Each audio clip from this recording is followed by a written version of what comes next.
pirang-pirang hukum. Maksud namanya kudu amal we anggar lain Islam hungkul gitu.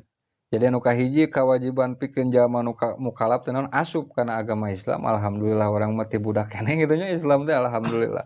Tuluy tepikeun ka kiwari alhamdulillah tetep keneh anu mudah-mudahan kitu nya tepikeun ka urang maot urang senantiasa aya dina Islam. Sabab saur Sayyidina Ali karramallahu wajhah aya keterangan di handap panghandapna An Ali radhiyallahu anhu annahu qala tamamun nikmati al mautu alal Islam. Saur Sayyidina Ali cenah naon tamamun nikmati ari kasampurnaan nikmat al mautu eta maot alal islami netepan kana Islam. Maksudna nu disebutkeun maot husnul khotimah.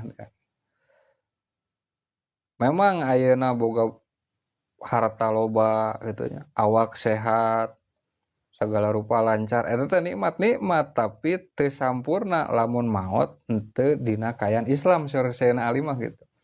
Jadi kasampurnaan kanikmatan teh nyaeta we maot dina kayan Islam. Eta mah geus we sampurna. Karena naon? Karena ngabuahkeun ka dituna kabagjaan anu salawasna gitu. Nya ge ayeuna di duniana sagala boga pek teh naudzubillahi min dzalik maot dina kaayaan teu Islam. Nya teu sampurna nikmatna teh. Saukur di alam dunia hungkul henteu parat tepikeun ka akhirat.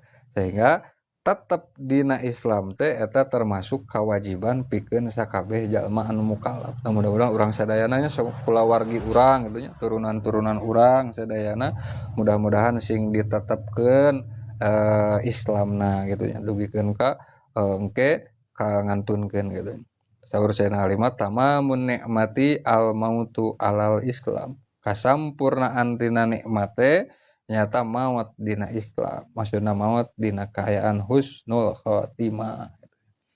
Oke lain tetep hungkul tapi kudu barijeng migawe naon-naon nu geus diparentahkeun ku Gusti Allah Subhanahu wa taala pikeun jalma Islam. Jadi tilu nya pagawean teh kahiji cenah